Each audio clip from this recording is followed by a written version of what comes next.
இனிமையான குழந்தைகளே, இந்த சங்கமயுகம் சர்வோத்தமர்களாக ஆவதற்கான சுப சமயமாகும்.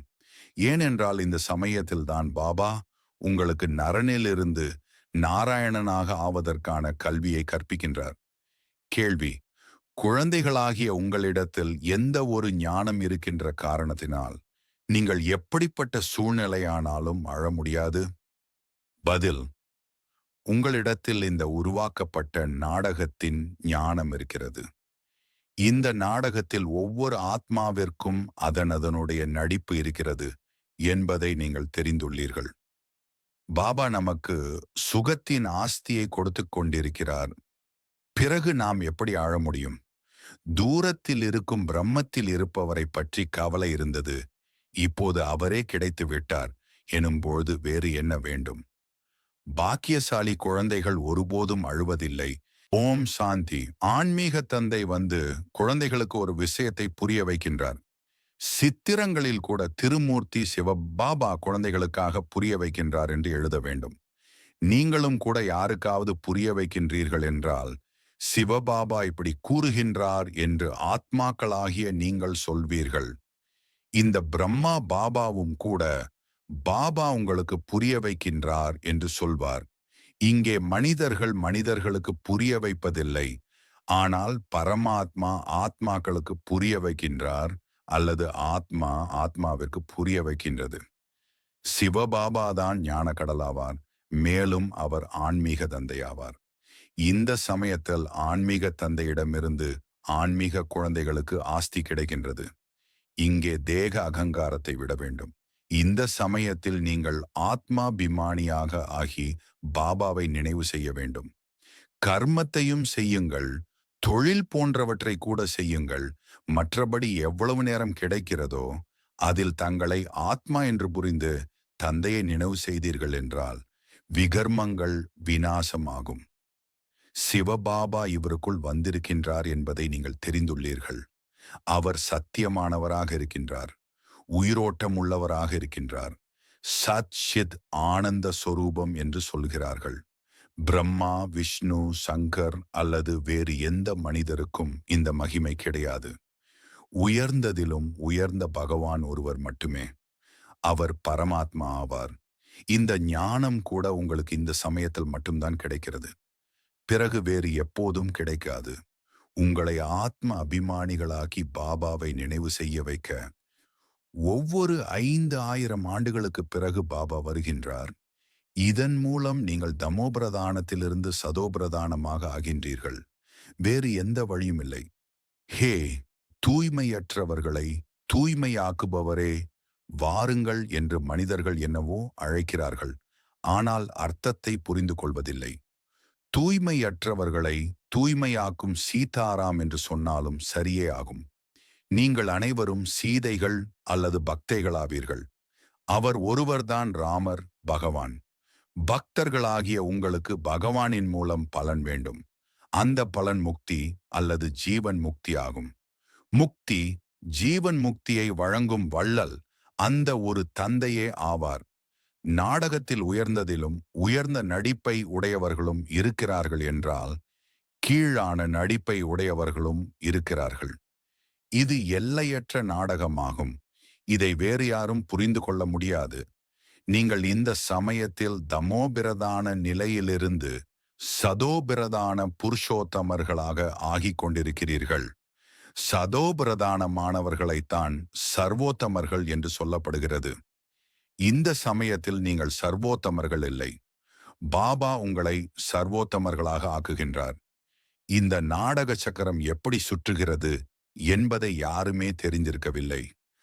கலியுகம், சங்கமயுகம், பிறகு சத்யுகம் வருகிறது. பழையதை யார் புதியதாக்குவது? பாபாவை தவிர வேறு யாரும் மாற்ற முடியாது.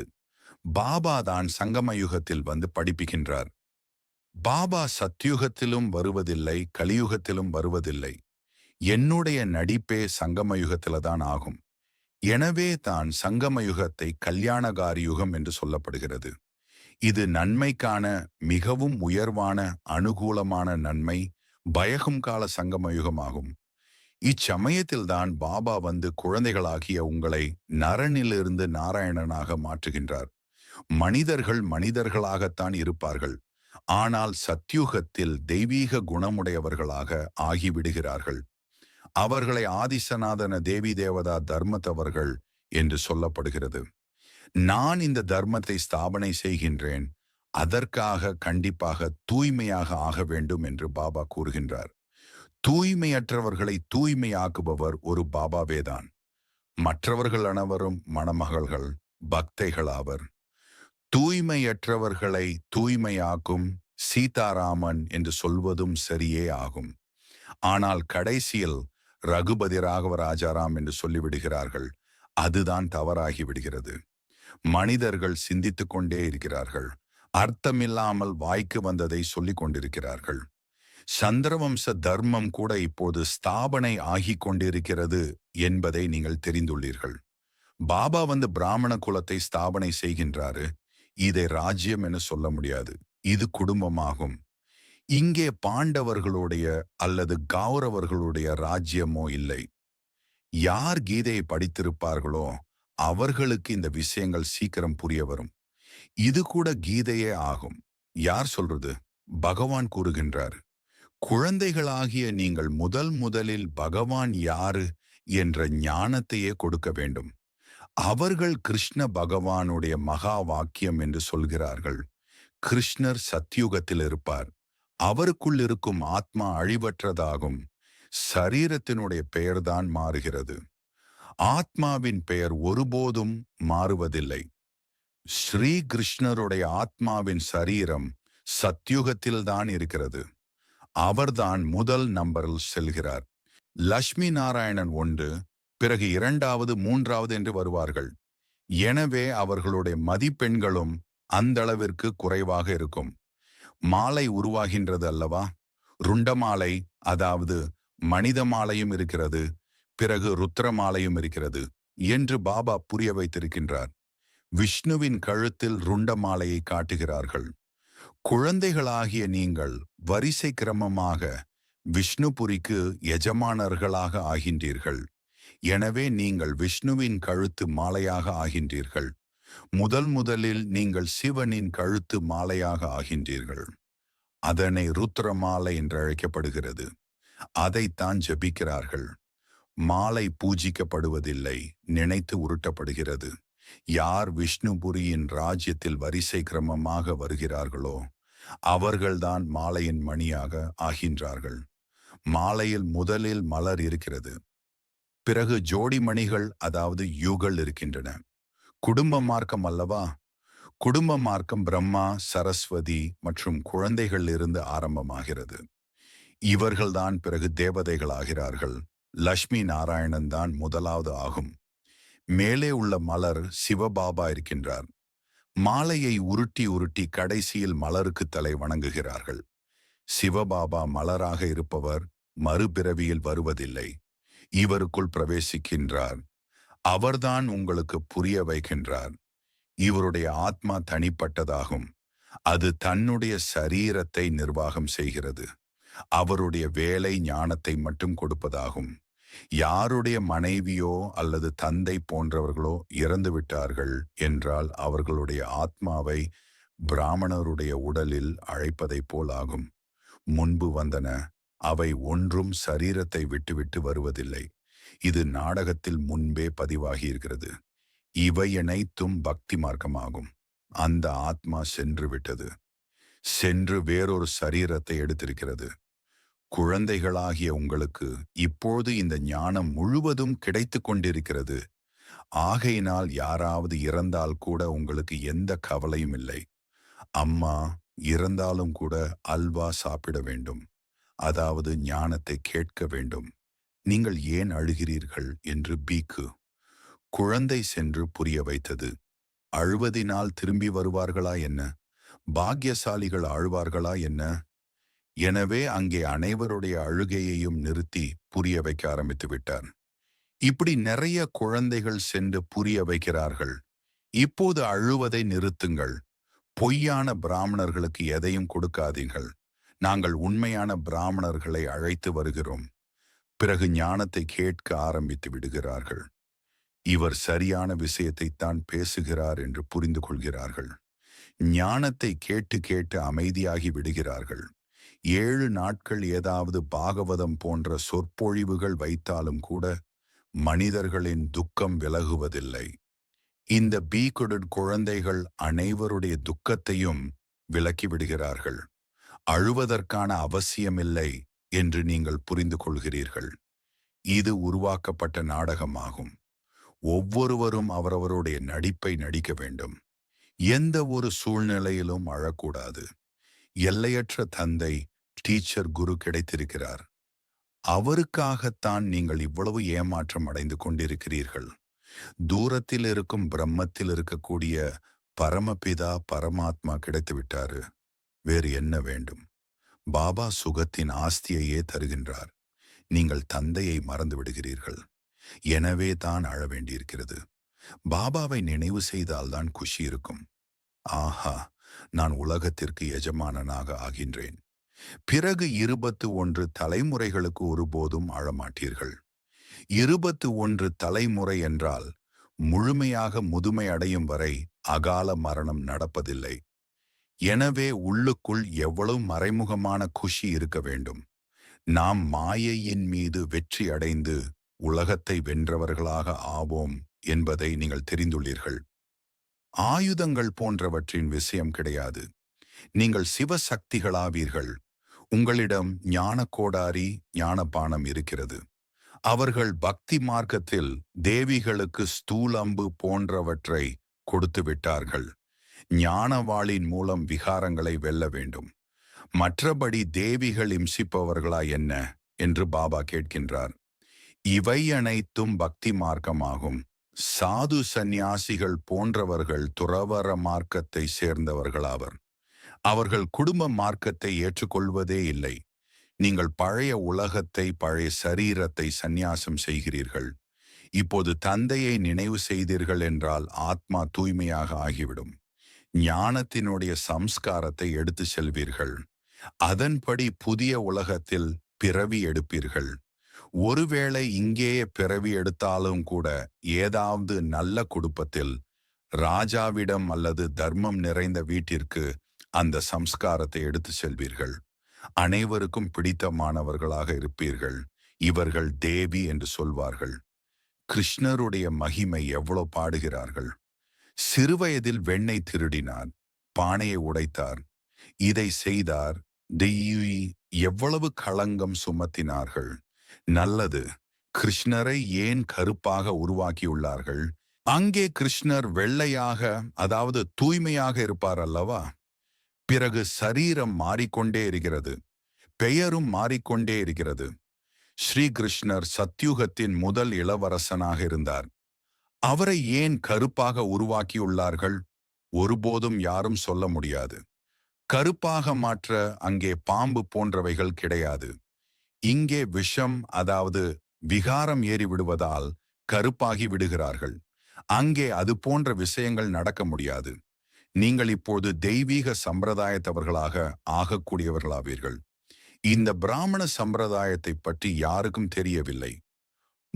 முதலில் பாபா பிரம்மாவின் மூலம் பிராமணர்களை தத்தெடுக்கின்றார். பிரஜாபிதா என்றால் அவருடைய பிரஜைகளும் அதிகமானவர்கள் இருக்கிறார்கள். பிரம்மாவின் குழந்தை சரஸ்வதி என்று சொல்லுகிறார்கள். மனைவி கிடையாது. இது யாருக்குமே தெரியவில்லை. பிரஜாபிதா பிரம்மாவிற்கு அனைவருமே வாய்வழி வம்சத்தினர் ஆவர். மனைவியின் விஷயமே கிடையாது. இவருக்குள் தந்தை பிரவேசித்து நீ என்னுடைய குழந்தை என்று கூறுகின்றார். நான் இவருடைய பெயரை பிரம்மா என்று வைத்துள்ளேன். யாரெல்லாம் குழந்தைகளாக ஆகிறார்களோ அவர்களுடைய பெயர் அனைத்தையும் மாற்றியுள்ளேன். குழந்தைகளாகிய நீங்கள் இப்பொழுது மாயையின் மீது வெற்றி அடைகிறீர்கள். இதைத்தான் தோல்வி மற்றும் வெற்றியின் விளையாட்டு என்று சொல்லப்படுகிறது. பாபா எவ்வளவு மலிவான வியாபாரம் செய்ய வைக்கின்றார். இருந்தாலும் மாயை தோல்வி அடைய செய்து விடுகிறது எனும்போது ஓடிவிடுகிறார்கள்.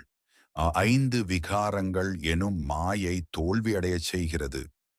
யாருக்குள் 5 விகாரங்கள் இருக்கிறதோ அவர்களைத்தான் அசுர சம்பிரதாயத்தவர்கள் என்று சொல்லப்படுகிறது.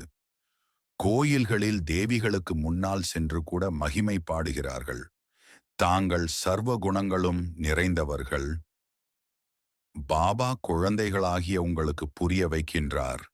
நீங்கள்தான் பூஜிக்கத்தக்க தேவதைகளாக இருந்தீர்கள். பிறகு 63 பிறவிகள் பூஜாரிகளாக ஆனீர்கள். இப்போது மீண்டும் பூஜிக்கத்தக்கவர்களாக ஆகின்றீர்கள். தந்தை பூஜிக்கத்தக்கவர்களாக மாற்றுகின்றார். இந்த விஷயங்கள் எந்த சாஸ்திரங்களிலும் இல்லை. பாபா எந்த சாஸ்திரங்களையும் படித்ததில்லை. உங்களை ராவணன் பூஜாரியாக மாற்றுகிறான். அவர் சுயம் ஞானக்கடல் ஆவார். வேர்ல்ட் ஆல்மைட்டி அத்தாரிட்டி ஆவார். ஆல்மைட்டி என்றால் சர்வ சக்திவான் ஆவார். நான் அனைத்து வேத சாஸ்திரங்கள் போன்ற அனைத்தையும் தெரிந்திருக்கின்றேன் என்று பாபா கூறுகின்றார். இவை அனைத்தும் பக்தி மார்க்கத்தின் பொருட்களாகும். நான் இந்த விஷயங்கள் அனைத்தையும் தெரிந்துள்ளேன்.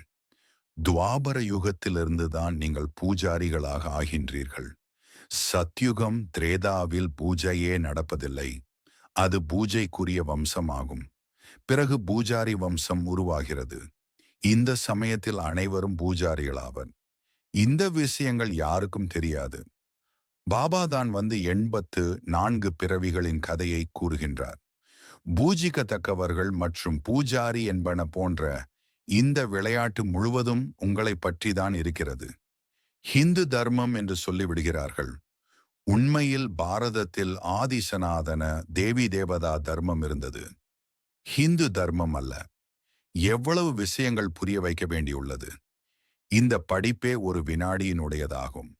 இருந்தாலும் எவ்வளவு காலம் ஆகிவிடுகிறது. சிலர் கடலைமையாக்கி காடு முழுவதையும் பேனாவாக்கி எழுதினாலும் ஞானத்தை முடிக்க முடியாது என்று சொல்லுகிறார்கள். உங்களுக்கு கடைசி வரை ஞானத்தை சொல்லிக்கொண்டே இருப்பேன். ஞானத்தின் புஸ்தகங்களை எவ்வளவு உருவாக்குவீர்கள். ஆரம்பத்தில் கூட பாபா அதிகாலையில் எழுந்து எழுதுவார். பிறகு மம்மா கூறுவார். அப்போதிலிருந்து அச்சடிக்கப்பட்டு கொண்டே வருகிறது. எவ்வளவு காகிதங்கள் அழிக்கப்பட்டிருக்கும். கீதை ஒன்றே ஒன்று எவ்வளவு சிறியதாக இருக்கிறது. கீதையின் லாக்கெட் கூட உருவாக்குகிறார்கள். கீதைக்கு அதிக தாக்கம் இருக்கிறது. ஆனால் கீதை ஞானத்தை வழங்கிய வள்ளலை மறந்துவிட்டார்கள். நல்லது. இனிமையிலும் இனிமையான காணாமல் போய் கண்டெடுக்கப்பட்ட செல்ல குழந்தைகளுக்கு தாயும் தந்தையுமான பாப்தாதாவின் அன்பு நினைவுகளும் காலை வணக்கமும். ஆன்மீக குழந்தைகளுக்கு ஆன்மீக தந்தையின் நமஸ்காரம். தாரணைக்கான முக்கியசாரம்: 1. ஞானவாளின் மூலம் விகாரங்களை வெல்ல வேண்டும். ஞானத்தின் சம்ஸ்காரங்களை நிரப்ப வேண்டும். பழைய உலகம் மற்றும் பழைய சரீரத்தை சந்நியாசம் செய்ய வேண்டும். 2. பாக்கியசாலிகளாக ஆகப்போகும் குஷியில் இருக்க வேண்டும். எந்த ஒரு விஷயத்தை பற்றியும் கவலைப்படக்கூடாது. யாராவது சரீரத்தை விட்டுவிட்டால் கூட துக்கத்தினால் கண்ணீர் விடக்கூடாது.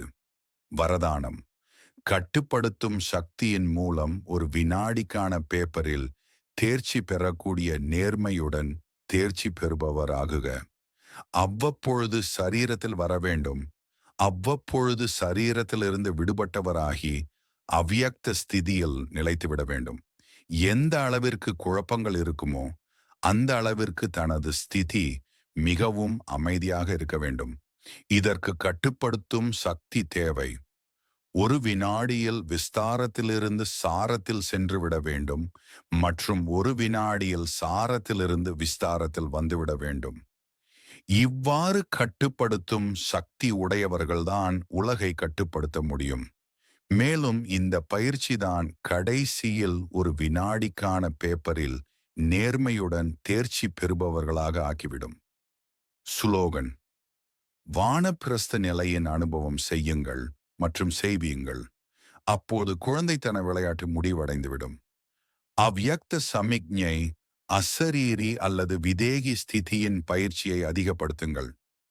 விதேகி ஆவதில் ஹே அர்ஜுன் ஆகுங்கள். சதா பிந்துவின் நினைவு சொரூபத்திலிருந்து வெற்றியாளரானார்.